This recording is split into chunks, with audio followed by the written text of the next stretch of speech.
justo llego en el momento en que la industria estaba en los procesos de empezar a quitar el vinilo, a quitar todo ese tipo de cosas. La planta es donde ahorita está el estudio. Ese edificio que alguna vez ha sido el estudio, Sí. que son 5 o 6 pisos, era CBS. Y empecé a trabajar todo lo que era el marketing estratégico, que para la gente que nos escucha es lo que son los playlists hoy de Spotify, de las plataformas. Yo hacía todos los compilados, hicimos millones de compilados históricos que se vendieron, trovadores, hicimos, por ejemplo, Best of World Music, hicimos de los que fueron así muy importantes, las clásicas de la cumbia, las clásicas de la salsa. Me tocó estar en el estudio de grabación con Vicente y con Joan, y era ver dos trenes de frente, ¿no? Uno de productor y el otro cantando. Y de pronto, a ver, Vicente, esto no quedó bien, tiene que ser así. Yo decía, ver a esos artistas, trabajar con ellos, con José José, los últimos 15 años de su vida, estuve a su lado. Termina la rueda de prensa y me llama Martín Luna. ¿Vas a querer o no firmar a Carlos Rivera? Pero es mañana, cabrón. No, pues claro que quiero, ¿no? Laboratorio de Emociones presenta. Contenido extra.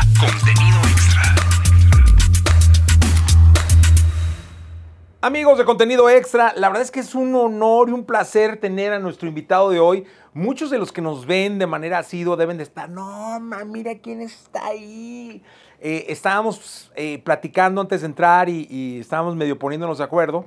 Le decía, no, hombre, pues si eres una institución, o sea, no necesitas ni presentación. Manuel Cuevas, ¿cómo estás? Gracias, ¿no, Jesse? Pues un placer venir aquí contigo, tantos años de industria igual que tú. Y cuando me hicieron la invitación de venir, dije, bueno, por supuesto, claro que sí, feliz. Ojalá que a la gente le guste lo que platiquemos. Fíjate que este ejercicio del podcast, Manuel, lo sacamos un poco para que la gente se metiera a la industria y conociera a los personajes que están detrás de los que cantan, ¿no? O sea, muchas veces creen que solo el artista, que solo el músico, pero hay muchísima gente que hace posible los Carlos Rivera, que hace posible todos los grandes ídolos de hoy, y tú eres uno de ellos. ¿Cómo empieza tu historia en la industria? Fíjate ¿Hace que, cuánto? Curiosamente, te platicaba antes de empezar, soy pambolero de Hueso Colorado, ¿no? ¿A qué equipo le vas? Yo a los Pumas. Bien. Sí, a los Pumas. Pasó la prueba. Y resulta que en esa época, bueno, yo jugué en la Liga Española y jugué en la selección de la Prepa 5, que estuve ahí.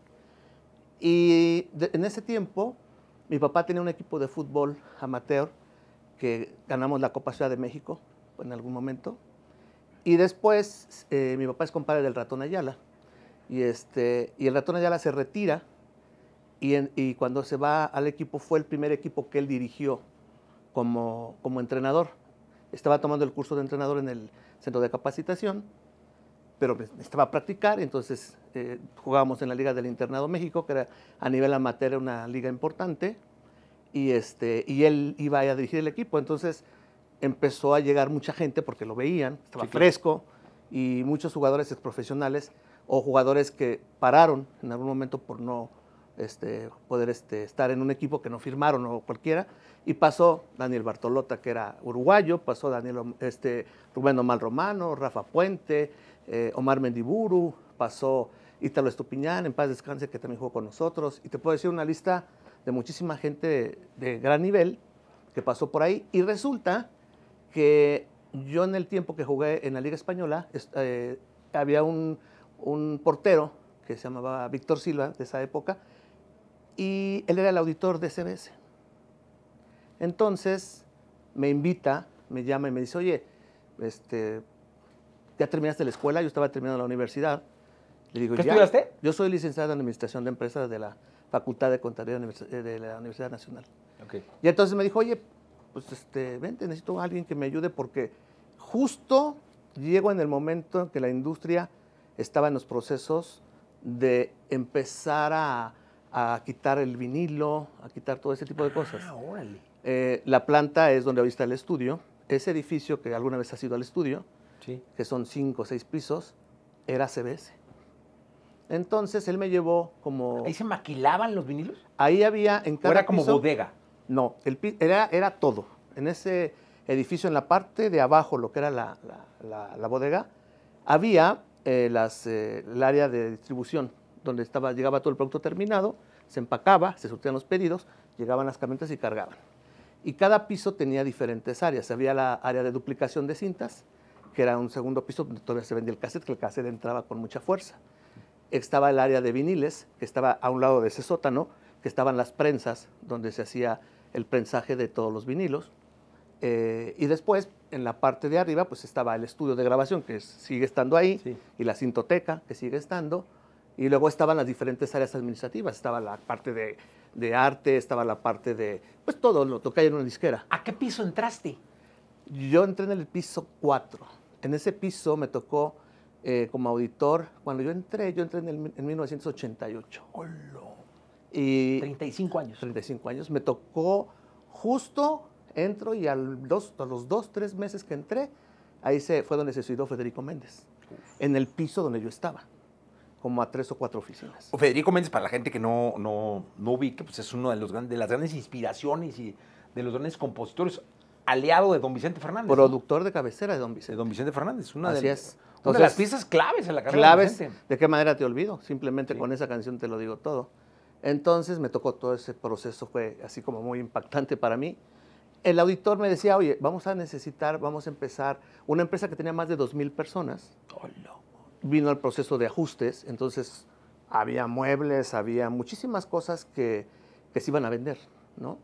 Entonces él me contrató por 3 meses y me quedé 35 años. ¡Qué bonito! Sí, sí, sí.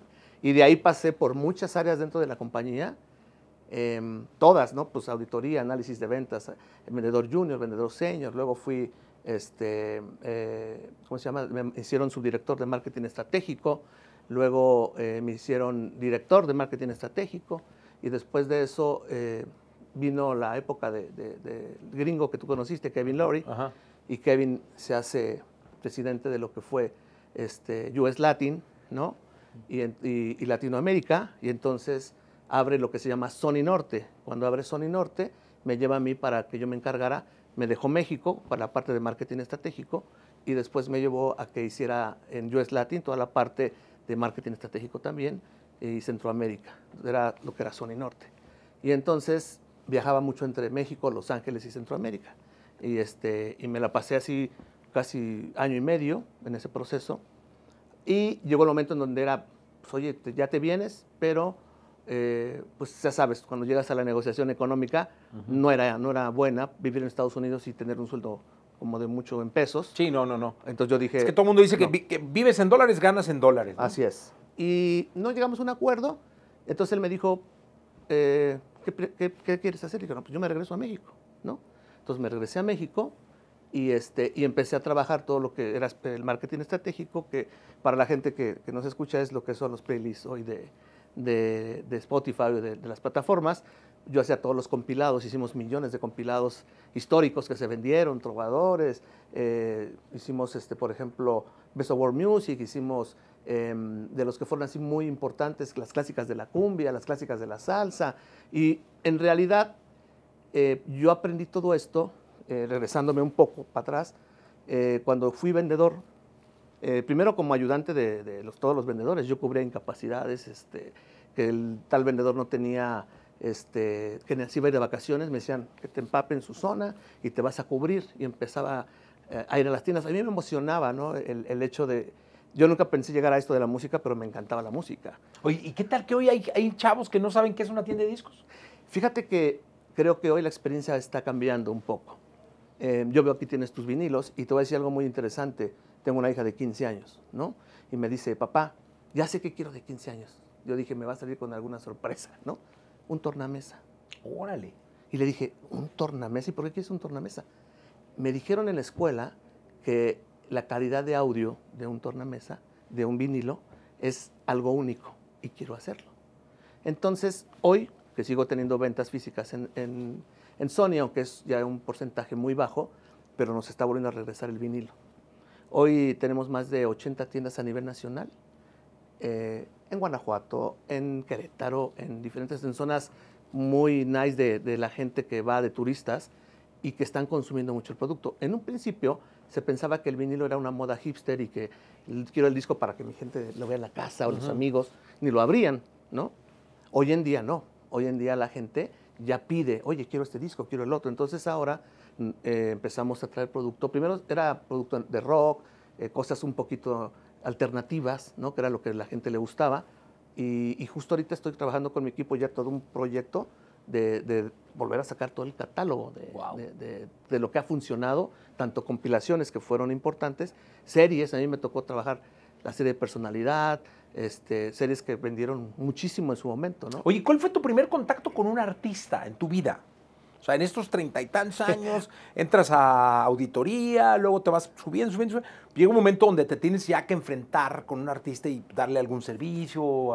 Fíjate que una cosa que fue así medio chistosa, me toca recién entrado, me toca el señor Roberto Carlos, que llega a Sony y a todo mundo él, tú sabes que tiene ciertas cuestiones ahí donde tienes que venir de cierto color. De blanco, ¿no? De blanco a azul, claro, así, y te piden que, por favor, cuando él pase, pues casi no estés, ¿no? Y curiosamente yo estaba en el baño, no me di cuenta que él venía, me subo al elevador y se sube y me bajaron, ¿no? Y así como que impactante ver a un artista de ese tamaño. Ese fue mi primer acercamiento con un artista visualmente, ¿no? Pues es que es uno de los grandes íconos de la música en español. Así es. Bueno, y en portugués, ¿no? Y en portugués. Y después me tocó ahí mismo a Carlos Santana, que venían a la oficina en aquellas épocas, venían. Y después, pues ya cuando tú vas entrando... Pero con el primero que trabajaste. El primero que trabajé como tal con Aida Cuevas y con Ana Gabriel. Me tocaron como vendedor, me tocaba llevarlos a las tiendas a hacer firmas de autógrafos. Entonces, por ejemplo, Aida Cuevas me decía, ¿qué pasó, primo? Vámonos ¿a dónde vamos a ir? Y en aquella época era Aurrerá, ¿no? Y ahí me toca llevarla a Aurrerá Zaragoza, que hiciera su firma de autógrafos, ¿no? Ana Gabriel. Ana Gabriel, Ana Gabriel. Y Aida Cuevas igual, que también hicimos una en universidad y también ella me tocó llevarla, que fue mi primer acercamiento como tal, así de buena onda con ellos, ¿no? Ana Gabriel empezaba en un momento muy importante, ¿no? Y bueno, pues en esa época pues se hacía todo ese tipo de promoción. Las tiendas eran como hoy es las plataformas digitales. Tú lo has vivido, que has estado tantos años como nosotros en esto. La exhibición, el poner el artista, el sede de la semana, todo lo que pasaba era para que la gente visualmente viera, ir a hacer tocadas y firmas. Entonces era una época muy bonita, muy diferente. Oye, fíjate que el otro día estaba platicando con los Panteón Rococó, con Shenka, el doctor. Y por ahí, y estábamos platicando, igual echando, ya sabes, anécdotas y todo, y nos estábamos acordando que antes se formaba uno para comprar boletos para los conciertos. Es decir, no había boletera de nada, cabrón. Ni que lo compro por línea. Nada. Llegas a la taquilla y compras tu boleto. Así es. No había de otra. Y cuando salían los discos, los LPs, era lo mismo.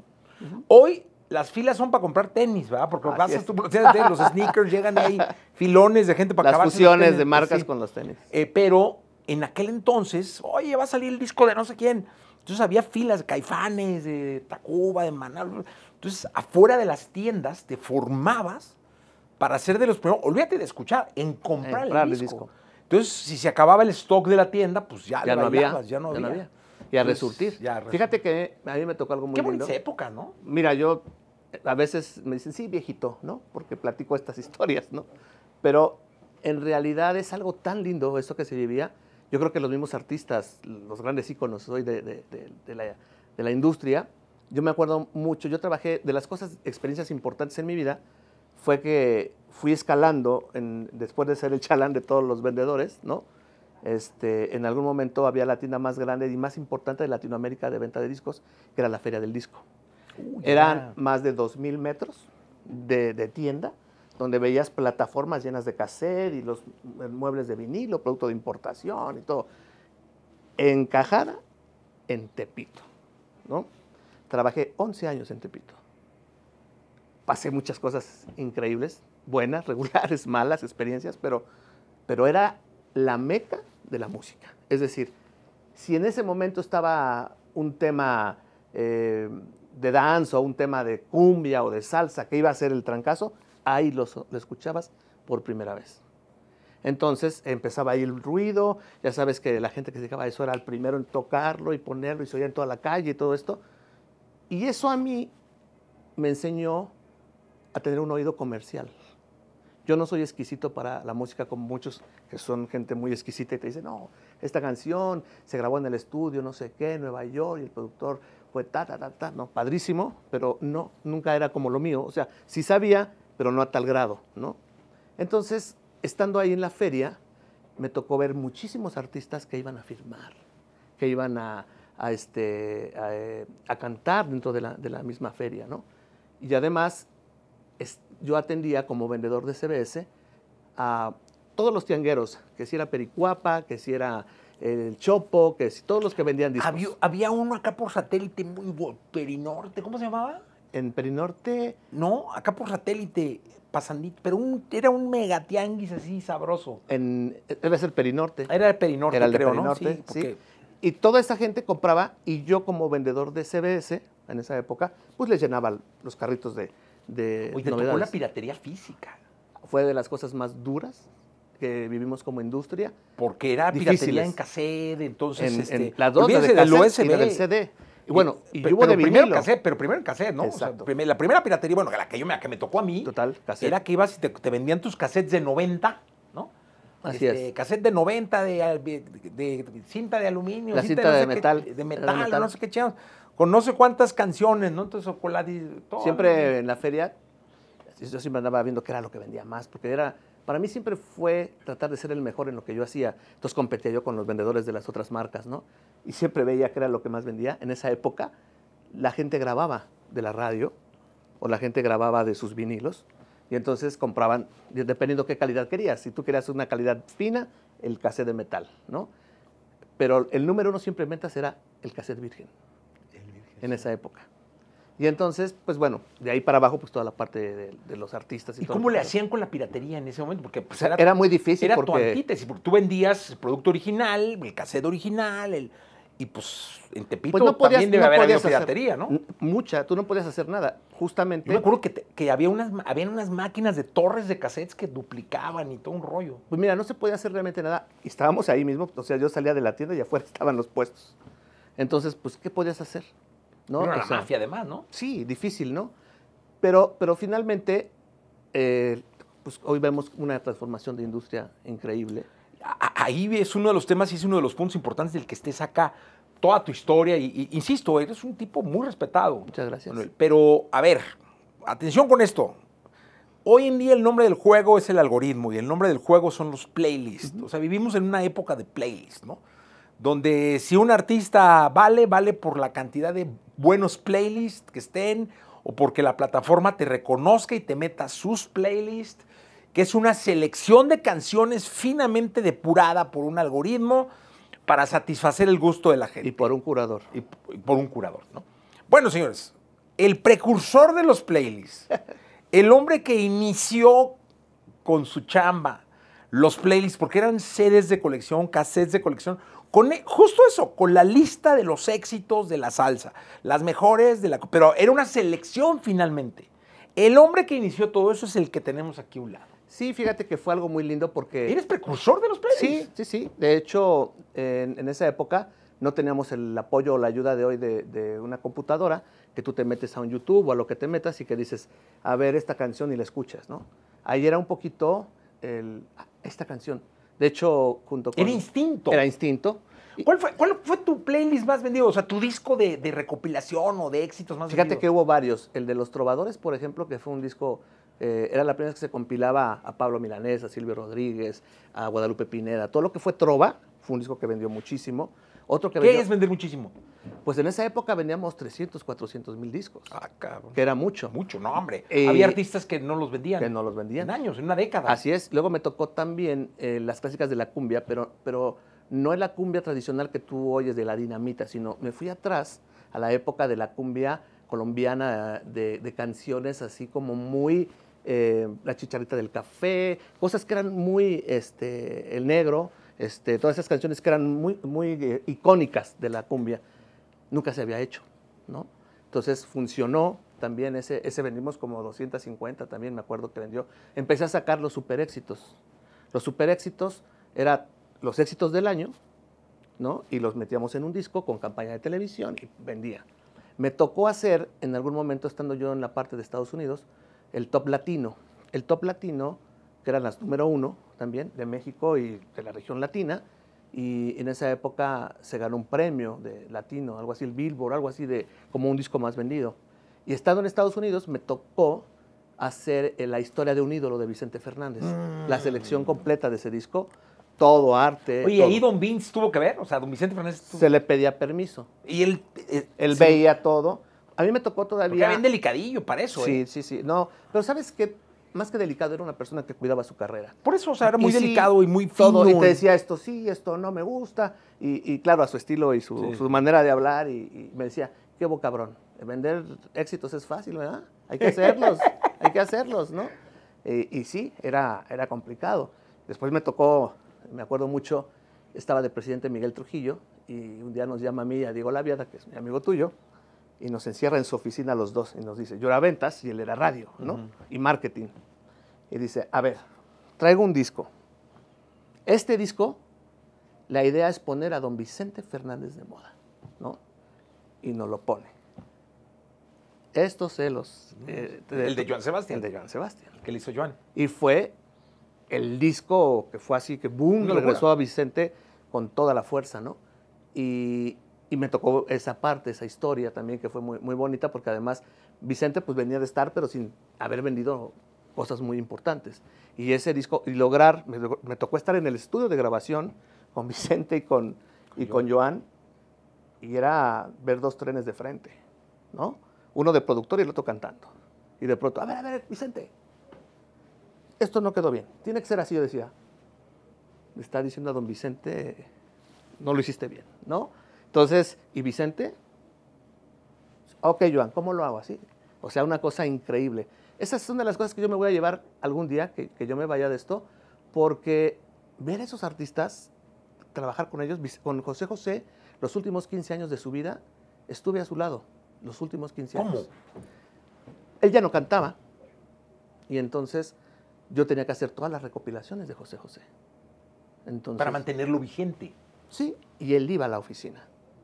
Me hablaban, ya llegó el señor José José, y 15, 18 minutos después llegaba a mi oficina, porque foto con la recepción, foto con la del aseo, foto. O sea, él era para mí uno de los artistas que, aparte del monstruo que era de artista, era una persona, híjole, ¿qué te puedo decir? Si yo pudiera decir algún día un artista que haya sido mi amigo y que así lo sentí, fue José. Porque José era una persona súper entregada, era sábado, y de pronto mi teléfono, José, ¿cómo estás, Manuelito? ¿Cómo andas? ¿Qué estás haciendo? ¿No? Aquí, nomás saludándote. De ese tipo de personas, ¿no? Y entonces veíamos con él, con mi equipo, una selección de todo lo que él quería hacer, de sus canciones, y me tocó hacerle un disco ranchero. Utilicé una portada donde está parado, y esa portada la usamos con el diseñador y le pusimos estoperoles, le pusimos en la mano un sombrero y parece un disco de ranchero, ¿no? ¿Y usaban las pistas? O sea, las Así es, voces? usábamos las voces y hacíamos esos discos. Wow, qué mal. Y él estaba feliz, se hizo ese. Que hoy es muy fácil, ¿no? Porque hoy en una compu, ya Sí. con la inteligencia artificial, pues quítala, y pone esto. Pero en ese momento, era eran difícil. cintas, ¿no? Además autorizado y visto por él, todo, porque nada sacaba si no lo... Él no me lo exigía, pero siempre era como, es José, ¿no? Entonces iba, escuchaba y todo esto. Y el señor, hacíamos firmas de autógrafos, terminábamos 3 de la mañana. Foto, beso, platicaba y el que sigue. Entonces eran firmas de autógrafos eternas, pero el señor vendía 1,500, 2,000 discos, ¿no? Entonces imagínate, pero dándole su tiempo a cada persona. Y él decía, no, hasta el último, hasta que cierren, ya mix up, ya así de, ya quiero cerrar. Y él seguía firmando autógrafos. Y me tocó también la parte difícil, verlo en el hospital, enfermo, todo ese asunto, porque pues había que estar ahí con él. Y bueno, son de las cosas que también me llevaré de mucho, en mi corazón, de cosas de esos artistas. Me quedaron muchos que no conocí, pero conociendo a José, trabajar con don Vicente, que don Vicente era, yo llegaba ahí al rancho y iba con el equipo, Marita, que era la level manager, que la adoraba a don Vicente. Y Parte de la familia, mana, ¿no? no, bueno, Cuca llegaba y me decía, ¿qué boleto? Te hice tus frijoles, ¿no? Porque comíamos con él. Y como me hacía unos frijoles de esos de manteca, que sabes, te imaginarás. Buenísimo, sí. Y don Vicente era llegar al rancho a las 10 trabajar con él hasta la 1:30, 2 de la tarde. Decía, órale, a comer, cabrones. Y en su cocina comíamos, las chicas que cocinaban, y el queso, ya sabrás, el famoso queso recién fresco, recién sacado, y sus frijoles, y súper bien, ¿no? Nos atendían como reyes, ¿no? Y se pone a platicar con nosotros, y me decía, yo era el más viejo, y me decía, oye, cabrón, ¿a quién has visto? No, pues ahorita no he visto a nada. Bueno, vi al señor Hernández. ¿Y cómo está don Fer? No, pues así. Y estando ahí con él, suena mi teléfono, Leodán. Le digo, mira, aquí tengo a Leodán, pásame ese cabrón. Y se lo paso. Yo, Boche, ¿cómo estás? Ellos hicieron las caravanas de Coca-Cola hace muchísimos años, y giraron juntos, entonces se conocían. Y ahí saqué el dueto del disco que hice del homenaje de Silvano, una leyenda de Leodán. Ese es un discazo, ¿eh? Así es, así es. Ese es un discazo. Y esta es una historia tan bonita, porque cuando yo anduve de vendedor, cargando mi portafolio, porque ser vendedor, la gente no se imagina lo que es ser un vendedor de calle, cargando un portafolio que te pesaba 25 o 30 kilos, tu catálogo al lado, ¿sí? Con todas tus portaditas de todos los discos y tus pósters. Y había que llegar a la tienda, sacar la existencia de todos los vinilos, hincados, los cassettes. Imagínate en un Liverpool que las cajones estaban abajo, ahí a gatas en las tiendas y todo esto, y aventarte 2 horas y media, 3 en checar los discos. Y después de eso, sentarte con la encargada y decir, a ver, vamos a ver el catálogo. ¿De estos cuántos tengo? No, 2, pues mándame 2 más. De este no. Y tú también decirle... Hacían tu labor, échame la mano. Este no se vende. Mejor, mira, de este que me estás pidiendo 5, no, pídeme nada más 1, y de este te voy a mandar 4 porque este se vende más. Y cada tienda era diferente. Aún estando cerca, vendían diferente, ¿no? Entonces era padrísimo ese proceso. Y en tiempo de lluvias te acababas los zapatos en 1 mes y medio, porque andabas y me tocó el metro y todo eso, porque me tocaba el centro, y tenía yo que ver todas las tiendas, los mercados discos que estaban en el centro, en Liverpool, todas las tiendas de ahí, y era padrísimo, pero sufrido. Nadie sabe lo que decían. El perro, ¿no? El portafolio es el famoso perro que le decían a nivel de los vendedores. Y todo eso a mí me fue enseñando muchas cosas y aprender muchas cosas. Y en esa época, todo eso te lo comento, porque llegabas a las tiendas, ¿cuáles eran mis básicos? Leodán, Sonora Santanera, Vicente Fernández, Javier Solís, Los Panchos. Esos eran infaltables, ¿no? Entonces, yo en realidad, uno de los artistas que puedo decir, aparte de don Vicente y de José, que para mí era un ídolo y yo no lo conocía, es Leodán. La gente no tiene idea, Leodán vendió más de 100 millones de discos en su carrera. 100 millones. Eso significa que el señor funcionó en Estados Unidos, en Latinoamérica completo, ¿no? Y platicar a mucha gente, ¿no? Que yo me acuerdo, le gustaba a mi mamá, le gustaba a mi papá, le gustaba a mi abuelito. O sea, por generaciones, Leo siempre ha sido importante, su música. Tiene un estilo, Leodán, que incluso hoy en día podría funcionar. Muy popular. Sí. Y él me lo dice, Manuelito, no sé qué. Bueno, pasaron los años y ya estando yo haciendo marketing estratégico, teníamos nuestras juntas en Miami con la gente de Latinoamérica, y existía el señor Ángel, todavía vive el señor Ángel Carrasco, que fue presidente de Sony, sí, cubano, y estando allá tenía yo un día libre. Y le dije, oiga, ¿usted todavía tiene contacto con Leodán? Porque él vivía en Miami. Sí, me llevo muy bien con la hija. Le digo, oiga, yo quiero verlo. Y me dice, pues vamos a hacer una cosa, ¿por qué no vamos a cenar? Les aviso. Y llego a la cena, el hijo, la hija, las 2 hijas, la esposa, Ángel y yo, ¿no? Entonces le dije, oiga, pues mire, en Sony hemos hecho una marca que se llamaba Primera Fila, pero ya los Primeras Filas eran muchos. Le dije, y quiero hacer una nueva marca. Y he pensado que usted tiene que ser el que la inaugure. Y me dijo, ¿y qué quieres hacer? Quiero hacer un disco que se llame Leodán, celebrando una leyenda. ¿Y cuál es tu idea artística? Le dije, mire, Leodán para mí es un artista que ha trascendido más allá de generaciones. Yo quiero hacer un disco donde voy a invitar a artistas de pop, de rock, norteños, de cumbia, y interpretando sus éxitos. Me dijo, me gusta. 76 años tenía en ese momento. Y le dije, ¿le gusta la idea? Para yo plantearla. Sí, bueno. Entonces me da la mano y regreso a México, pero yo no le había dicho a nadie a México que quería hacer ese disco. Y entonces ya me siento en la junta de dirección y le digo, quiero hacerle un disco a Leodán, ¿no? Y me dice, Roberto, tú tienes 76 años. Le digo, sí, pero su música es muy importante.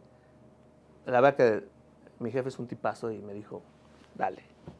Entonces me di a la labor de buscar, dije, bueno, Cómo te extraño, por ejemplo, fue uno de los éxitos de Café Tacuba, que, Sí, muy poca gente sabe. Sí, ¿no? no. Y entonces... Y ese es un discazo, Manuel. Es un discazo. Fue de mis discos favoritos mucho tiempo. Ese disco fue el disco más vendido de la industria en el 2018. Wow. El más vendido en la industria en México, todavía avalado por Amprofon. Tengo ahí mi cuadro con esa certificación. Y bueno, hablé con este Rubén Albarrán y le dije, oye, Rubén, me dijo, por supuesto. Y no, bueno, tú ves las escenas del disco y son emotivas, ¿no? Sí. Y está Kinky, y está Pedro Fernández, y está todos. Hicimos 2 volúmenes, ¿no? Y funcionaron muy bien. Y ese disco traspasó lo que todo el mundo diría, bueno, es un disco que va a ser físico. Y vendió más digital que físico. Wow. Cuando en físico vendí más de 100,000 copias. En un mercado ya casi muy pequeño. Ya, el 2018 ya físico era Así es. un logro. Así es. Y todas esas cosas me fueron llevando de una a otra, de una a otra. Empecé a meterme. ¿Y ahora cómo se hace el marketing estratégico? Perdón, Sí. te interrumpí. No. El marketing estratégico sigue siendo justo, lo que te iba a comentar es parte de eso. En su momento se manejaba el marketing estratégico parte de ventas físicas. Y entonces era un problema, porque el que generaba marketing estratégico tenía que sentarse a decirle al de ventas, oye, mira, hice este disco que yo digo que está muy chingón y ayúdame a venderlo, porque mira, trae esto y el otro. Y el de ventas decía, no va a vender, ¿no? Entonces, era una pelea. Esos de ventas. Sí. Y esos de ventas. Era una lucha eterna. Entonces, en algún momento, Kevin Lowry dijo, ¿sabes qué? Se acabó. Fusionó y yo era ventas y yo era special marketing. Entonces yo decía, ahora sí voy a hacer lo que quiero que se venda, y lo hacía, ¿no? Y las series, las compilaciones, en fin, todo lo que podíamos lograr. Empecé a participar en el equipo estratégico a nivel global, o sea, mundial, en donde cada año se hace una junta de catálogo mundial de Sony en diferentes países de Europa. Y yo fui como a 15 juntas de esas, ¿no? Y tú veías todo lo que estaba pasando en el mundo, lo que sucedía, y eso me abrió un panorama más amplio para hacer más cosas. Hice el único disco que existe compilado. Finalmente ibas a aprender. Iba a aprender. Era difícil. Imagínate yo con un inglés, tarzaneado, ¿no? Uh-huh. Y tener que estar hablando con los alemanes, con los chinos, con los japoneses, porque iban todos, ¿no? Pero logré, cuando tú tienes ganas, logré superar eso. Y logré que toda esa gente, hoy en día, algunos ya retirados, todavía me escriben y tengo relación con ellos y platicamos y todo este rollo. Y, por ejemplo, los japoneses, no sabes la cantidad de canciones de los panchos que me pedían. Wow. Los panchos en Japón era increíble, ¿no? Y en esas juntas me pasó un proyecto que después traspasó a otra área. Voy a España y sacan a Nacha Pop con una orquesta sinfónica. Todavía vivía... ¿Vega? Sí, vivía Vega. Nacho Vega. Ya estaba muy enfermo, pero todavía salió ahí. Dije, wow. Me quedé así, regreso a México y entonces en una junta de dirección planteé la idea de hacer rock en tu idioma sinfónico. Joder. Y entonces el rock en tu idioma sinfónico que ha girado con Sabo es mi proyecto. Entonces Memo Gutiérrez me dijo, bueno, yo hago el disco, él hizo el disco, el DVD, y vendió brutal, y después pues había que hacer la gira, y trascendió de que un proyecto de concepto se fue a una gira. Y han girado muchos años con el concepto. Bueno, ¿no? ¿Qué te digo? Entonces es donde te das cuenta que el marketing estratégico, cuando decías, ¿a dónde va? Ahí trasciende. Ahí claro. Cuando tú logras también ver que los conceptos pueden funcionar, y ahorita hice uno en Westwood, que ya llevamos más de 50 fechas, junté a Pandora con Flans e hice el Inesperado Tour. Y hoy está dando vueltas y ya va a ser la gira para Estados Unidos y te das cuenta, y hice el disco también. Entonces, cuando tú te das cuenta que el marketing estratégico puede hacerse junto con una gira. ¿Qué está pasando? Que tú ves ahora Emanuel y Mijares, 10 años juntos. Yo cuando hice eso fue pensando en que dije, bueno, si Emanuel y Mijares funcionaron, yo creo que puede funcionar Pandora y Flans, porque además, siendo que eran diferentes musicalmente, porque una era muy pop y las otras muy balada, pero juntas no sabes lo que ha hecho. No sé si has visto el show. No lo he visto. Bueno, te voy a invitar. Es increíble, la gente sale extasiada de ver lo que hay en el escenario, lo que han logrado ellas hacer, la química que hicieron.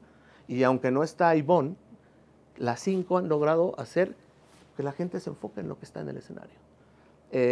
Y bueno, pues ese tipo de cosas. Luego junté, que está arrancando, una gira, junté a Cañaveral con la Sonora Dinamita. Ok. Y se llama Juntos por la Cumbia, y estamos empezando a girar, ¿no? Todo esto en que tuve 5 años de estar haciendo management en Westwood, aprendiendo algo diferente a lo que era la parte de la disquera. Y cuando hiciste management, ¿a quién manejaste? Bueno, la realidad es ¿O que... hacías como fíjate proyectos? O cómo? yo siempre he sido muy inquieto dentro de la compañía porque cuando tú tienes que vender, tienes que ver qué haces para vender, ¿no? Llegar a las cuotas que había que hacer. Y en su momento, yo veía temas, me acuerdo Franco De Vita, ¿tú de qué vas? Llegó el disco a Sony, era un disco de 9 canciones. Y en ese entonces, en paz descanse Martín Luna, ¿no? TV Azteca. TV Azteca. Yo lo buscaba y le decía, oye Martín, me gustaría hacer cosas contigo porque la gente de Sony iba a trabajar con él y todo esto. Y me decía, a ver papá, date una vuelta, ven, ves cómo era Martín. Sí, sí, sí. Que para mí, En paz descanse. en paz descanse, era un tipo que tenía una sensibilidad brutal. O sea, nosotros junto con Paul Forat le fuimos a llevar Sin Bandera. La primera vez que alguien escuchó Sin Bandera fue Martín Luna y dijo, wow, eso va a ganar Grammys, eso va a ganar MTV, eso, y ganó todo eso. Y él fue el primero que apostó por Sin Bandera. Me lo metió en una novela, hicieron muchas cosas con Sin Bandera, también con Elefante en su momento, que los metió ahí. Y entonces, pues yo iba con Martín, digo, a ver, te traigo este tema de Franco De Vita. Me dijo, no, llegaste en el momento que yo necesitaba esto. Sacó una novela que se llamaba Del Otro Lado del Sol, que era la primera novela inteligente que hacía TV Azteca, y la protagonista era Annette Michel, y fue un bombazo el tema. Y hasta la fecha sigue siendo uno de los éxitos de Franco De Vita. Y así lo he hecho con Televisa. O sea, el otro día platicaba cuando subí y posteé de la foto de mis 35 años, me escribió Tito y me dijo, felicidades Manolito Tanzania. Le digo, Tito, si algún día tú y yo platicaremos ya que estemos fuera de todo esto, la cantidad de novelas que metimos, de temas en las novelas, ¿no? Siendo yo el de ventas, hacía eso. Entonces, también después empecé con la inquietud de hacer AIR, porque me gustaba lo que podía pasar y cómo podían hacerse los shows y todo esto. Y entonces hablé con Roberto, que de verdad siempre le agradeceré en la vida. Oye, Roberto, me encantaría. Se juntaron las situaciones. En ese momento aparece Seitrack y me dice, Miraji, un día me llama y me dice, oye, vamos a desayunar a las 8 de la mañana. Dije, órale. Llevaba años trabajando con él y nunca me había hablado para un desayuno y voy con él. Y menos tan temprano. Oye, voy a tener una junta al ratito con el señor Soberón y estoy replanteando cómo reactivar, hacer nuevos cambios dentro de Seitrack, ¿no? Y me gustaría que te vinieras conmigo. Pero yo ya tenía una propuesta de Westwood, ¿no? Y siempre le voy a agradecer a Alex porque me vio y todo esto, y ahorita te voy a platicar porque hay una historia atrás que sucedió con él.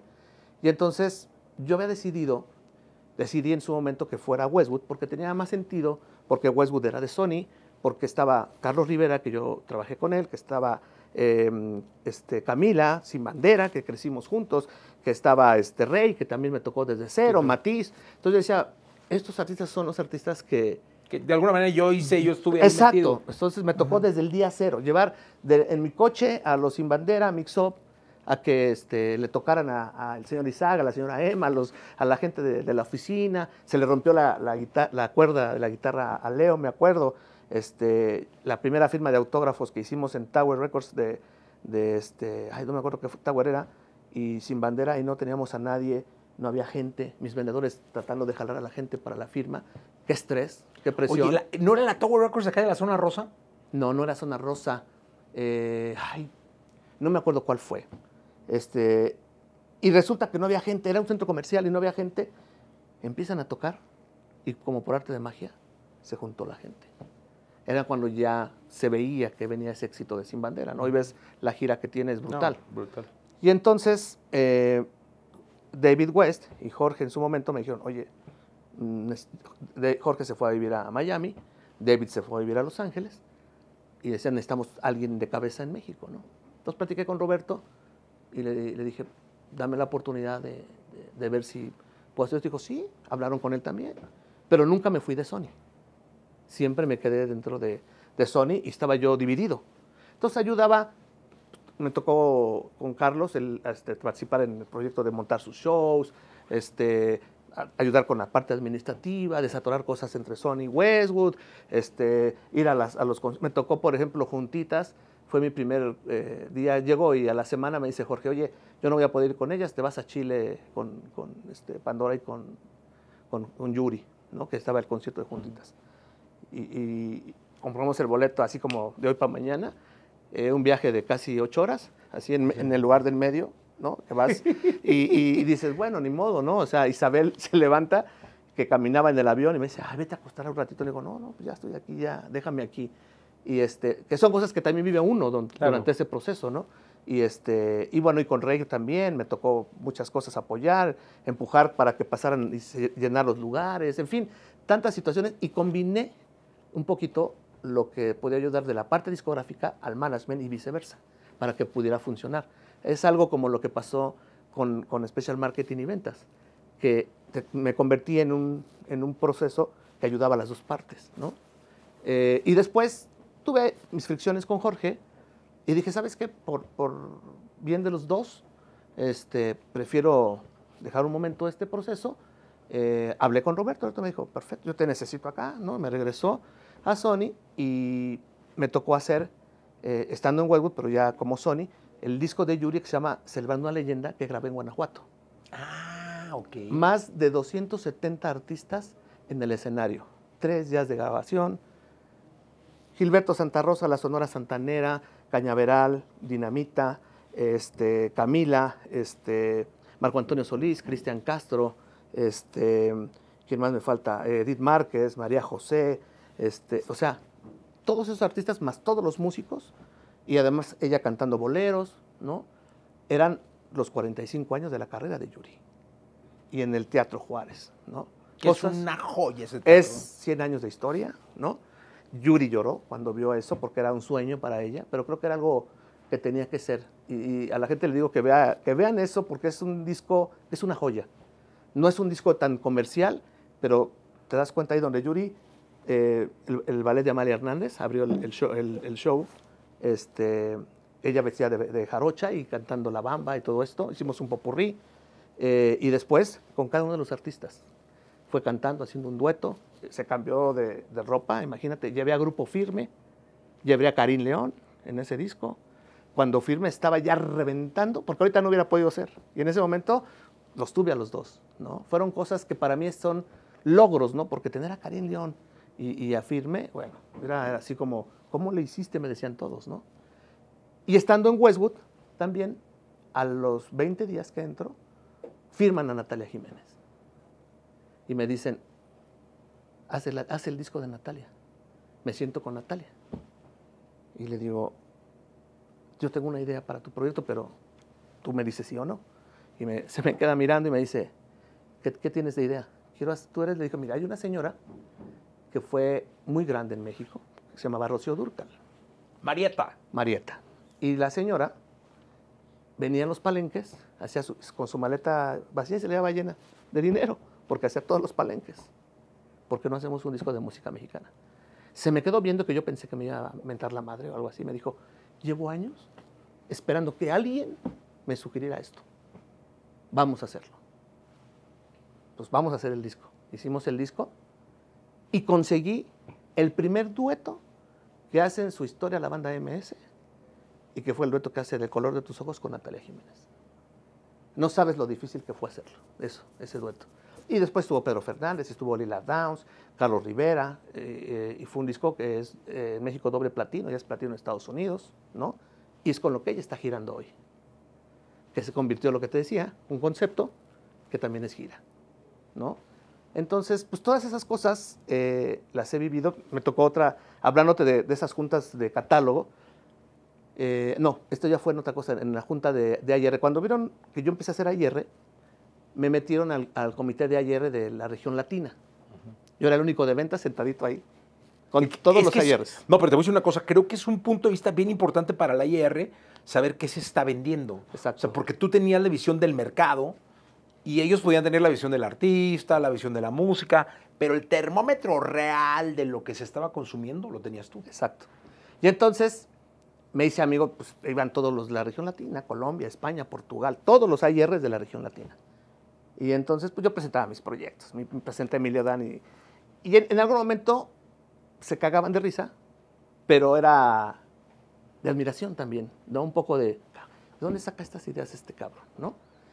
Y entonces intercambiaba con ellos muchas cosas y siempre me decían, ay, ahí viene la santanera, ¿no? Porque se burlaban porque yo cacareaba mi santanera y todo eso.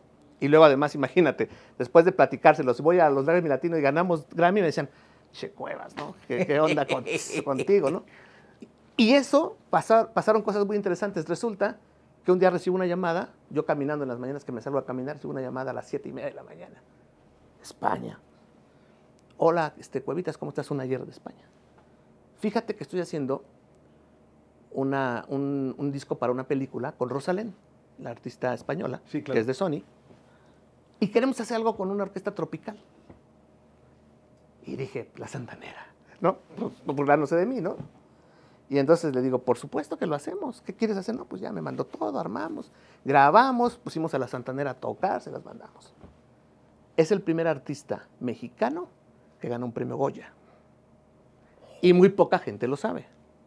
Yo no sabía. No lo sabías tú. Y mucha gente, nadie lo sabe. Entonces, no hay ningún artista mexicano que haya ganado un premio Goya. Lo ganó Rosalén, con el dueto de la Sonora Santanera, en una película, y le ganó a Alejandro Sanz, ¿no? Entonces, son cosas que yo me voy a llevar en mi goteca, como dicen que son cosas que me tocó vivir, estar en el proceso, que también fue por cacarear el huevo. Oye, ¿no? dime una cosa, ¿no sientes, Manuel, que hoy es más complicado hacer clásicos? O sea, con la inmediatez que hay de sacar sencillos. ¿Sabes? Sí, y una de las cosas es que, mira, se piensa a veces que, luego a veces en la compañía me dicen, órale, señor Cuevas, hágase sus DVDs, ¿no? O sea, como diciendo, nomás hace DVDs, ¿no? Pensando en eso, de que son clásicos. Y les digo, es que es un error. Le dije, porque hoy, por ejemplo, tenemos a Yuridia y está funcionando, hizo un DVD. Y es una de las artistas virales que tiene México hoy. Sí, sí, sí. Y entonces, yo siempre he dicho, y mucha gente también, este es un negocio de canciones. Totalmente. Si tú atiendes a la canción y sea cumbia, rumba, lo que tú quieras, y es un hit, pega. ¿Qué sucede? Claro, tenemos un mercado joven, muy importante, pero Luis Miguel es el ejemplo más claro. ¿Por qué funcionaron los discos de boleros de Luis Miguel? Si eran canciones viejas. ¿Por qué? Pues porque las jóvenes conocieron algo que no conocían, y las señoras adultas, ¡wow! El guapo cantando estas canciones. ¿Y qué sucedió? Lo que todos saben. Oye, ¿qué hubiera pasado si te hubiera tocado vender reggaetón? O sea, si hubiéramos retrocedido en el tiempo y el reggaetón hubiera funcionado hace 30 años. Es decir, que los 70s, o sea, no este boom que estamos viviendo hoy del reggaetón, echémonos para atrás y hubiera funcionado en los... No, más bien, principios de 90s, digamos. Fíjate que algo que siempre la gente como que sataniza mucho el reggaetón, ¿no? Antes había la guaracha, había la rumba, había el hip hop, había todo eso, y había fusiones. Las primeras canciones digamos, de urbano, El General, fue una de las primeras canciones. Bien buenas, ¿no? Uh-huh. Y ya existía en Panamá, había una muy fuerte, él era panameño. Sí, claro. Entonces, existió siempre el reggaetón. ¿Qué pasó? Yo pienso que el reggaetón, hay que aprender del reggaetón. Porque el reggaetón hizo lo que... Llegó un momento en que el mercado pop, siento que cayó en una especie de... Estoy a gusto, ¿no? ¿Zona de confort? Uh-huh, una zona de confort. De pronto, conseguir un dueto era, oye, tal artista, no, me vio feo en un aeropuerto, no lo hago con ese cabrón. No me interesa, ¿no? Y entonces, ¿qué sucedió? Que el urbano dijo, igual me caes gordo, pero tú traes números. Vamos a jugar. Y entonces le enseñó al pop que si tú te juntas y los talentos se juntan, pasa lo que sucedió. El tema de la gasolina tiene más de 20 años. O sea, no entiendo por qué la gente dice, ay, el urbano existe hace 20 años. Y hoy se espantan. Yo creo que no, hay que aprender de eso. Hay que aprender las disqueras, los AIRs y también los artistas. Donde, imagínate que los artistas hoy de pop se juntaran e hicieran participaciones, hicieran canciones juntos. ¡Wow! ¿No sería algo padrísimo? Sí, claro. Y yo creo que, yo pienso que decir, yo lo vendí de alguna manera en su momento. A mí me tocó en el momento que en Estados Unidos Romeo Santos estaba firmado por Sony y vendía la bachata. Y acá en México decían, no, la bachata no entra en México. No, la bachata no funciona en México. Y sacamos a Romeo Santos. Y funcionó la bachata. Y me tocó también trabajar a Wisin y Yandel en su momento con Sony. Cuando digo trabajar, no yo solo, sino todos, nos tocó como equipo. Y funcionaron, ¿no? Ahora son los papás de todo este movimiento. Sí, claro. Entonces, digo... Ellos llegaron a ser 5 palacios de los deportes. Así es. Sin un radio. La primera sólido. que los trajo fue Maritza Rivera como promotora, ¿no? Y cuando vio que llenaba los lugares donde presentaban, ¿qué está pasando? ¿No? Porque siempre ha habido jóvenes, siempre ha habido movimientos. Hoy es más intenso porque hay redes sociales. Entonces tú puedes ver muchas cosas que antes nosotros no veíamos. O te venían a contar, no, esto, hasta que tú ibas y lo contratabas. Ah, sí, entonces me enfoco ahí. Pero hoy hay la oportunidad para todos. Yo pienso que tú ves hoy Peso Pluma, ¿en cuánto tiempo? ¡Pum! Reventó.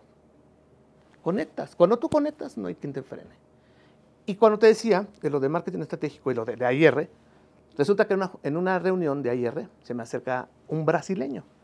Bruno se llama. Huevita, ¿cómo está?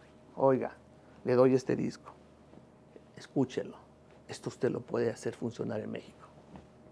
Ah, me lo traigo. Lo pongo. Dije, wow. Un brasileño cantando en inglés. Guapo.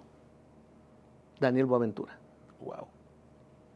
Lo trabajé, lo puse en las pantallas de las tiendas Sanborns. ¡Pum! Reventó.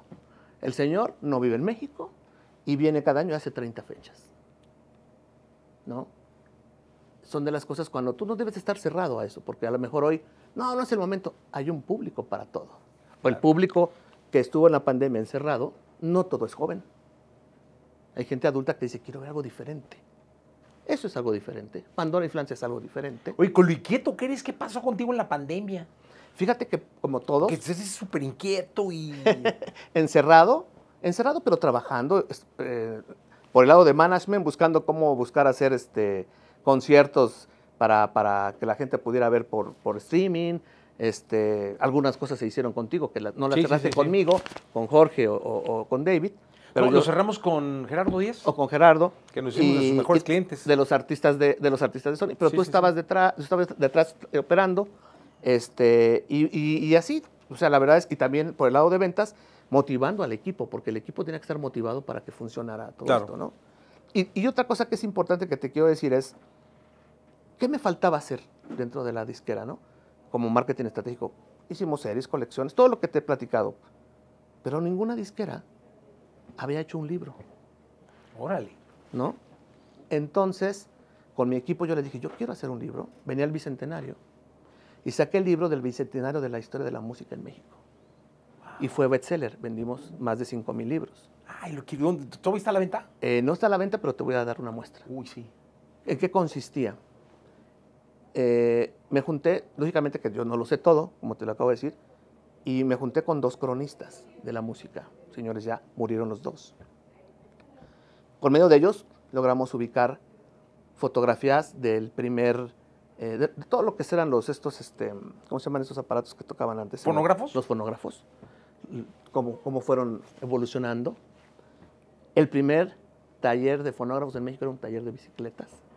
Que ahí arreglaban los fonógrafos, con fotos y todo, o sea, una cosa súper bien hecho el libro. Además, algo que no podía haber hecho una editorial, 4 discos con 100 canciones.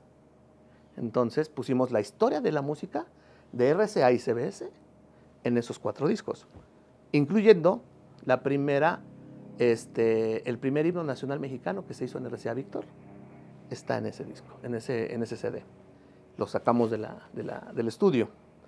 Y historias de qué tenía que ver la política, qué tenía que ver la religión dentro de la música. Y todo está plasmado en ese libro, donde hay cosas increíbles como estaba la Segunda Guerra Mundial y la pasta de los discos se fundía, la compraban, se fundía y se utilizaba para fabricación de empuñaduras de armas, por ejemplo. Okay. Tú ves esas armas y son pasta de vinilo, de ese plástico, ¿no? Y en fin, todas esas cosas vienen en ese libro. La Virgen, las canciones, el porqué. O sea, nos llevamos 3 años en armarlo y lo lanzamos. Pues que es investigación. Es investigación y fotos, unas fotos increíbles. Y luego hice un libro, en paz descanse, José Alfredo Jiménez, el hijo. Sí, también en paz como descanse. nosotros manejamos el catálogo, me fue a ver y dijo, vamos a hacer un libro de José Alfredo. Entonces hicimos un libro, ayudado con él también, en donde viene la historia de José Alfredo. Se llama Sigo siendo el rey, donde pusimos, por ejemplo, ¿cómo se llama cuando haces de bautizo? Su fe de bautizo, su invitación a su bautizo, la foto de su casa donde nació de Guanajuato, y así todo el libro, cuando fue portero, su foto del vestido de portero, hasta al final llegar con lo que fue el jorongo de su tumba. Sí. Y ese libro me lo avaló la Fonoteca Nacional, al igual que el del Bicentenario. Entonces, ha sido un trabajo difícil, pero te voy a repetir, yo el día que me retire me voy a ir muy contento. ¿Qué te falta, cabrón? Ya has hecho tanto que me estabas diciendo. ¿Sabes qué le falta? Me faltan muchas cosas. Hoy, por ejemplo, me imagino tú, tu hijo o tus hijos se empujan, ¿no? Después Sí. de que tú has hecho tantas cosas, y mi hijo viene empujando muy duro, ¿no? Y él quiere hacer muchas cosas. Y eso estoy platicando con él. Siempre tienes que pensar que viene a futuro, Claro. ¿no? Y estoy en ese proceso de cómo ayudarlo, lo que sigue. Pero otra de las cosas que me falta, disfrutar la vida. He trabajado muchos años. Sí, caray. Entonces yo hoy veo atrás y digo, ¿cuántas cosas dejé de hacer con mis hijos? De ir a sus presentaciones de la escuela, tantas cosas porque no podía irme por el trabajo. Entonces hoy quiero tener esa oportunidad, y sobre todo con mi esposa, de decirle, oye, vámonos un fin de semana a San Miguel de Allende, o vámonos, que nunca lo puedo hacer porque no es que el lunes tengo que estar temprano en la oficina, ¿no? Eso me falta, porque finalmente a los años he aprendido de que el problema es que no sabemos equilibrar el trabajo con tu vida personal, ¿no? He hecho muchas cosas muy bonitas, como cuando nos encontramos, en Francia. En Francia, escuchamos el Charles de Gaulle. Así es, porque iba yo con mi papá, porque mi papá me lo iba a Alemania. Yo como vendedor de Sony, nos daban premios al mejor vendedor. Yo me gané 2 veces el premio y me tocó ir al Mundial de Estados Unidos una vez, y luego me tocaron 2 Super Bowl, que también gané como mejor vendedor. Y en esa época me tocó ver 2 veces el mismo Super Bowl. Me tocó ver a los Vaqueros contra Búfalo, nada más que cambié de ciudad. Una vez fue en Pasadena y la otra fue en Atlanta. Fíjate que a mí me llevó Martín Luna, porque yo hice la academia, entonces me llevó pues, una especie como de amistad, de premio, qué sé yo. Fui a ver a Prince y fui a ver a los Rolling Stones al Super Bowl. Oh, increíble. Ahí me tocó Michael Con Martín Jackson. Luna. Me ¿Ah, tocó tocó Michael Jackson, A sí, mí me tocó. Eso fue en Pasadena. Me tocó Prince, o sea, que era así como, No, sí, man, claro. o sea, fue así como, wow, Sí. en el Super Bowl. Y bueno, cosas que me faltaría Detroit. contarte importantes. Estás hablando de Martín Luna. Hubo una época muy importante en que las compañías disqueras veían solo una televisora y la otra no la veían, ¿no?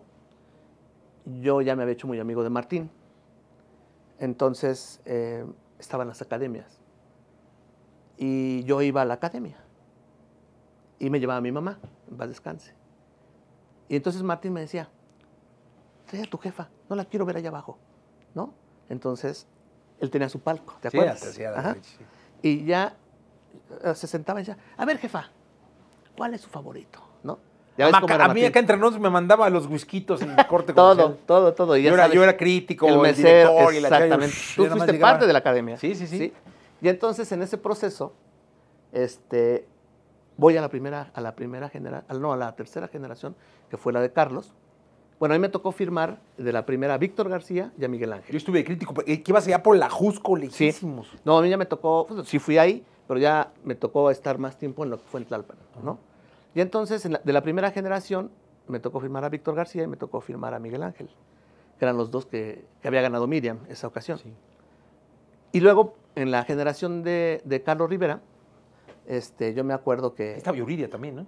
Sí, yo me acuerdo que... No, la de Carlos fue una y la de Yuridia fue otra. Ah, ok. Tercera y cuarta. Cierto, fue tercera y cuarta. Cierto. Y entonces, había ocasiones que yo no iba y mi mamá se iba, o sea, me hablaba Juan Carlos Alonso, ¿no? Me decía, ¿qué pasó, maestro Cuevas? El profesor. Profesor, ya le tengo aquí los boletos a su jefa. Ya dígale que venga por ellos, ¿no? Entonces ya mi mamá ni me hablaba a mí, ya hablaba con ellos. Y iba y se sentaba, ¿no? Eso fue bonito, fue una anécdota que viví con ellos muy importante.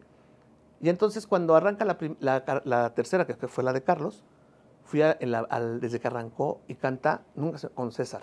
Nunca se me va a olvidar. Sale en el piano y canta la canción de Bocelli. Dije, wow.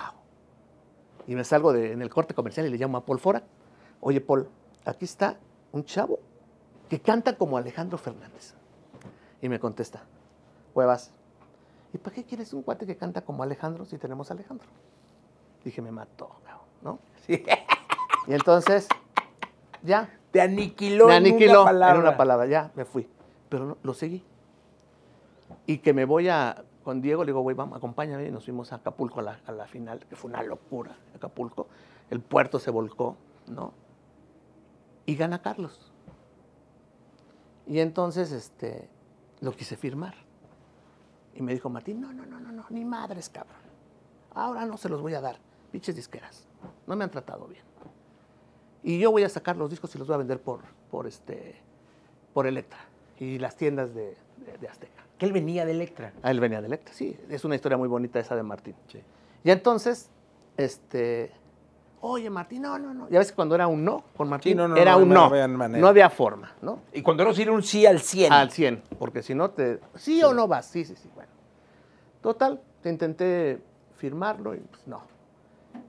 Pasó el tiempo, Carlos se lo llevaron a las Olimpiadas de Atenas, fue el que hizo el tema, él hizo el himno de Pachuca, me acuerdo, y de pronto lo desaparecieron. No pasaba nada. Pero yo ya, como insistí tanto, me dijo, Martín, no me vuelvas a decir, en buena onda, no lo vas a firmar. ¿Ok? Pasó. Un día, salgo 9:30, 10 de la noche de la oficina, y a 3 oficinas mías estaba la editora, Sony Music Publishing. Y entonces veo que sale Carlos de ahí, de la editora. Y me ve, ay, señor Cuevas, ¿cómo está? ¿Cómo estás? ¿Qué estás haciendo? No, pues aquí traigo mis canciones, aquí a la editora. ¿Qué pasó contigo? Como yo te quise firmar, no, pues, ¿qué le digo? No me han dejado y estoy en esto. Digo, caray. Y ya nos despedimos y se fue. Anuncian la 4ª generación y los periodistas le dicen a Martín Luna, a ver, señor, ¿y para qué saca una 4ª generación si de la tercera el ganador ni disco editó? Termina la rueda de prensa y me llama Martín Luna. ¿Vas a querer o no firmar a Carlos Rivera? Pero es mañana, cabrón. No, pues claro que quiero, ¿no? Y entonces, pues, pero ya en Sony ya no querían firmarlo. No manches. Decían, ¿para qué quiero a Carlos? Y si, no lo veían, ¿no? Y creo que alguna vez has platicado con Carlos y te habrá platicado de su historia, todo lo que sufrió. Y entonces yo, todo el tiempo detrás de él, todo el tiempo empujando, yo utilizaba mi presupuesto de marketing estratégico para invertirlo en sedes de la semana, en firmas de autógrafos. Y me acuerdo muy bien que le digo, a ver, ven, acompáñame. Y me lo llevo con Mara Esquivel, que conoce a Marita. Sí, Marita, sí. Mira. De las consentidas de acá, Marita. De las consentidas, sí. Uf. Entonces, llego ahí, Mara en su oficina, y me volteé a ver así, tapada de chamba. Le digo, oye, y Carlos con su maletita, sus lentes, ¿no? Le digo, Marita, necesito una level manager para Carlos. Y ya le dije a Carlos que tú eres la más chingona. Le dije, mira, ella lleva a Chayanne, lleva a Ricky, lleva a Vicente, y todo ese que... Y Mara me volteé a ver así como diciendo, no mames, ¿no? O sea, con todo lo que tengo, ¿no? Y le digo, mira, este es Carlitos, yo tengo mucha fe en él. Tarará. Ok, está bien. Aquel se quedó feliz, ¿no? Pero Mara no, Mara no, porque ella dijo, puta, trabajo. Y empezamos a empujar y a trabajar. Y me acuerdo las firmas para esto, pues, había que hacer el disco. Entonces, Carlos es muy especial, es un tipo que tiene muy claro qué quiere en su vida. Tiene una sensibilidad increíble, ¿no? increíble. A mí me parece un tipo... No va a haber otro. Sí, muy difícil. Y entonces él me dice, yo ya voy a hacer mi disco, y empezó a hacerlo con Iván Romagosa. Y bueno, me acuerdo, no se me va a olvidar, pues yo necesitaba aliados para que me ayudaran a empujarlo, porque yo era ventas, pero yo no podía meterte al marketing, sí. a todo eso. Y entonces, que ya la entrevistaste, Ana Villacorta, fui con Ana y digo, oye, Ana, acompáñame, quiero que escuches a este chico que ya está el disco, y me lo llevo al estudio. Yo, no, escuchamos. Salimos y me dice, pues yo lo veo muy raro, el disco, ¿no? Y entonces dije, puta, ¿qué voy a hacer? Y entonces le digo a Carlos, ya sé, vamos a hacer una cosa. Armando Ávila empezaba. Y me acuerdo de 2 sencillos, de 2 artistas que tuvimos en Sony, que tenían los temas, pero no pasó. Charly Mazó, la de Te vas, te me vas. Y Benjamín, que tenía la canción esta, que es de Miguel Luna, que es la canción de, ¿cómo se llama? Ay, que la cantan en todos los antros. Y le dije a Carlos, vamos a grabar esta. Es que casi no voy a antros. Ah, bueno. Y que me lo llevo con Armando y le digo, oye, quiero hacer estos 2 covers. Y Carlos los cantó espectacular. Hicimos disco de oro de 50,000. Y bueno, pues ya está eso, pero tampoco hubo esa de, pues es un cuate que viene de un reality, ¿no? Claro. Y viene el segundo disco. Le digo, oye, pues hacer canciones nuevas implica radio y muchas otras cosas que es muy difícil. Le dije, ¿por qué no hacemos un concepto? Y me dice, ¿qué hacemos? Pues vamos a hacer un disco mexicano, ¿no? Bolero y mexicano. Y entonces hicimos el de mexicano, así se llama el disco. Y lo hice con Kiko Campos.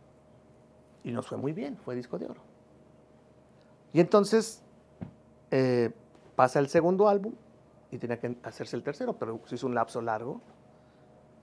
Y hablé con él y digo, oye, ¿qué hacemos con esto? Pues hay que ver lo del proceso, lo del proyecto, ¿no? Entonces él, en ese momento, Jorge Chivo le ayuda y entra al casting del Rey León, latino.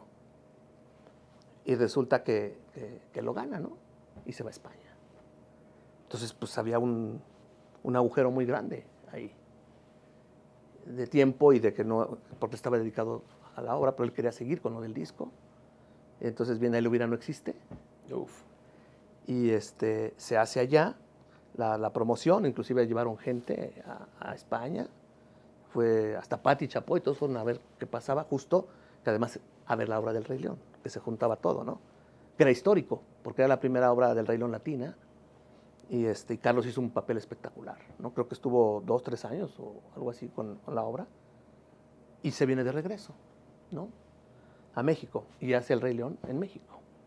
En ese proceso, no había todavía un disco. Que era soberbia su interpretación, ¿eh? No, es que él hizo teatro porque, él lo dice, cuando tenían relación con Naomi hacía teatro y ella lo llevó al teatro.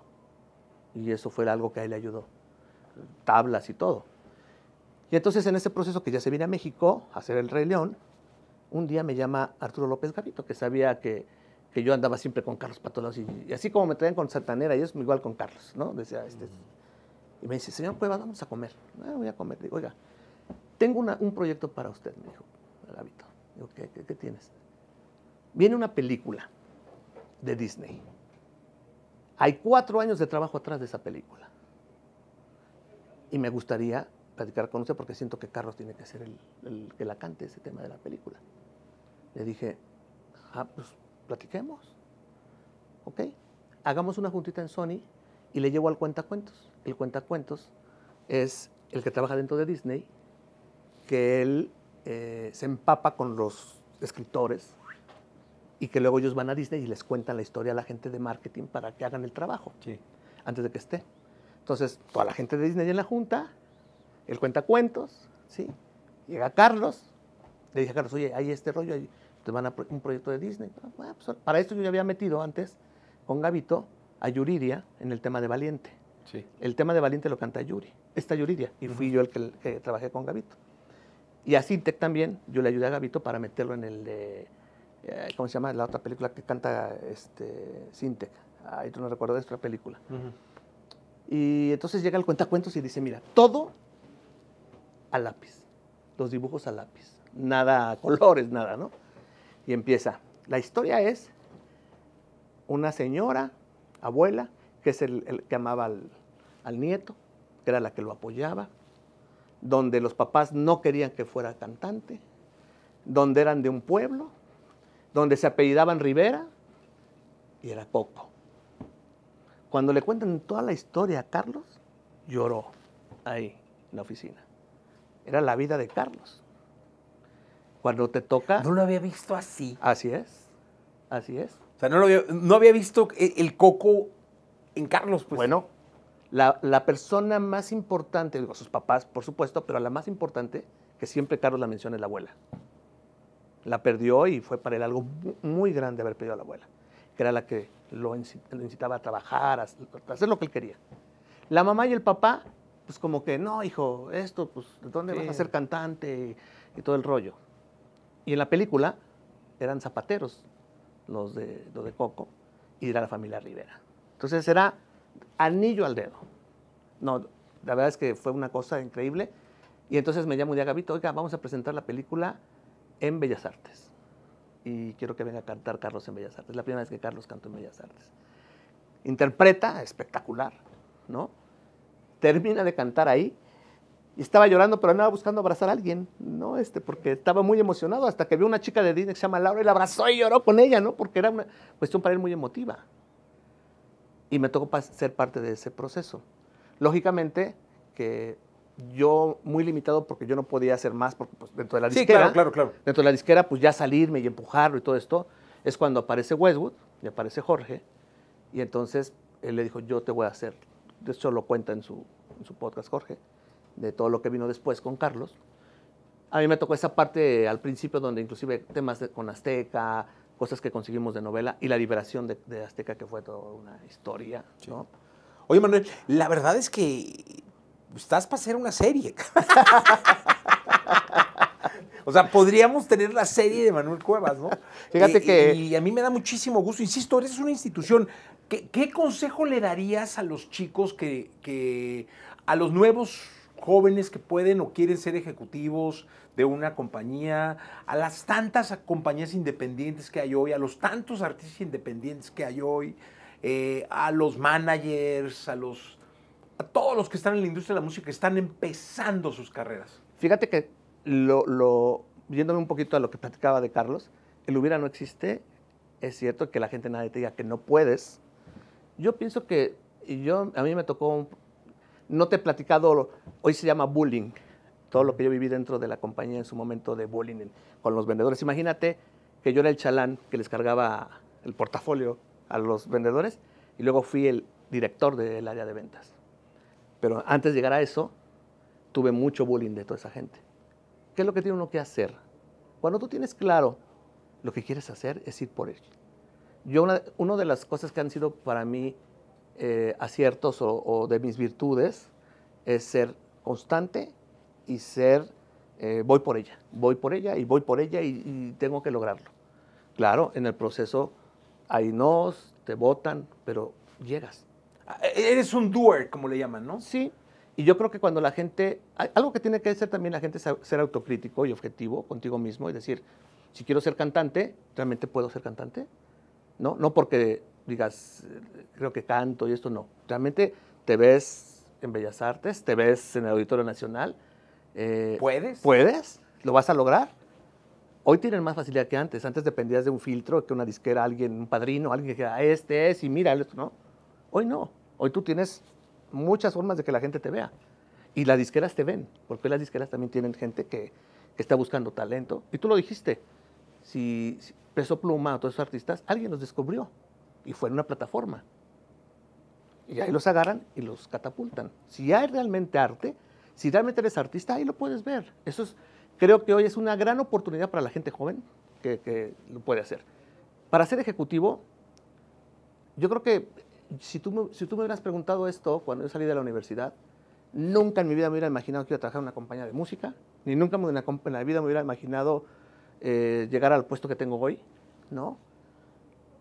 Cuando tú trabajas sin pensar en el dinero, al menos ese ha sido mi caso, yo siempre con mi corazón adelante, siempre con la pasión, con la lucha, con la entrega, van a llegar los puestos y van a llegar los dineros. Esos llegan como consecuencia de tu trabajo. Es uno de mis lemas, o sea, que el dinero sea la consecuencia, no la causa. Así es, porque al final va a llegar.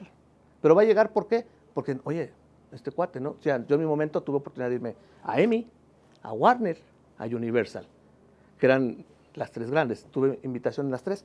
Y siempre dije, ¿por qué me voy a ir de la número uno? Porque siempre ha sido la número uno, a otra. Aquí estoy bien, el territorio lo domino, hago las cosas bien. Gracias por la invitación, porque fue bonito recibir esa invitación. Quiere decir que reconocen tu labor, ¿no? Sin embargo, yo platicando, y nunca utilicé eso para ir con mi jefe y decirle, oye, mira, mi propuesta, dame más dinero, ¿no? Yo creo que siempre el jefe valoró, se dieron cuenta, y por eso tuve todos los puestos que tuve, ¿no? Y tuve todas las cosas que logré dentro de la compañía y siempre me apoyaron. Y eso trascendió a nivel latino con toda la gente. Hoy en día yo le puedo llamar al presidente de Brasil, Paulo Junqueiro, y me toma la llamada. Le puedo llamar a Damián Amato del Sur, me toma la llamada. Le puedo llamar a José María Barba de España, me va a tomar la llamada. Ellos saben lo que yo he hecho, que es trabajo. Porque nunca fue por bonito, como decía Diego, ¿no? No fue por bonito que yo llegué e hice esto. Siempre fue resultados, trabajo, y eso yo creo que uno tiene que buscar lo que uno quiere, ir y no dejarlo. Si tienes un objetivo, tienes que hacerlo. Y las cosas se van dando, se acomodan. La verdad es que sí, y qué bonita plática. Gracias por estar acá. Tenemos que hacer un capítulo 2, ¿no? Porque sí, como que quedó mucho en el tintero. Fíjate que me tocó todavía va a haber un segundo episodio. Fíjate que en su momento, que paz descanse Diego Verdaguer, llegaba a México y me hablaba, me decía, oye, ¿qué estás haciendo? No, pues aquí estoy, vámonos a comer, ¿no? Y nos íbamos a comer. Y él me platicaba sus historias y yo le platicaba las mías y me decía, tienes que hacer algo y dime que lo vas a hacer. Si caminas, como me dices, llévate tu teléfono y graba tus historias. Dice, eso está padrísimo. Le dije, sí, te prometo, no lo he hecho, pero es algo que quiero hacer. Algún día... ¡Saca un libro tuyo! Sí, algún día he pensado en eso, en hacer un libro, porque puedo platicar eso. Bueno, yo no te platiqué de Yuridia, pero con Yuridia fue una historia bien bonita, también porque salió de la academia y le decía a José Luis Villarreal, le digo, le quiero firmar. El pinche. Y me dice... Ay, maestro Cuevas, déjame. Aparte eres buen imitador, ¿verdad? Porque todo el mundo habla así, menos ya de Villacorta, ¿eh? No, cariño, ¿qué quieres que me diga, cariño? Sí, pero eres buen imitador. Y entonces me decía, déjame que grabo un tema y se lo voy a mandar. Y fue el tema de Ángel. Llevo el tema a la oficina y se lo muestro a Roberto, y Roberto estaba en la computadora. Le digo, oye, te quiero poner algo. Sí, adelante. Oh, esa es la canción de Robbie Williams, sí. Wow. Le digo, no, pero no me importa eso, quiero que escuches a la chica. Ve cómo canta. Ah, pues hay que ponerlo con el equipo. Y fui oficina por oficina y se los puse a todos, ¿no? Y entonces viene el proceso, termina la academia y entonces dijo Martín, a ver, no te vas a llevar solo a Yuridia, te tienes que llevar a Yuridia, a ¿cómo se llama el de ranchero? ¿Raúl Sandoval? No, porque era de la generación de ella, ay, el morenito, hombre, se me fue ahorita el nombre. Pero bueno, a él te tienes que llevar a Cintia, ¿no? Y al chico que era de Culiacán. Que después Cintia y este chico cantaron el tema de la novela, que fue un hitazo de Azteca, que se llamaba... ¿Una personal? No, fue la novela esta del... Ay, Dios esa mío. La cantó Pancho Céspedes. No, bueno, una de estas. Total. Bueno, no es cierto, Armando Manzanero. Armando Manzanero. Esa la cantó Lisette. Lisette y Armando Manzanero. Así es. Y entonces, ya que pasó todo esto, me dice, te llevas a los 4, cabrón. Pues nos traemos a los 4. Y llegó.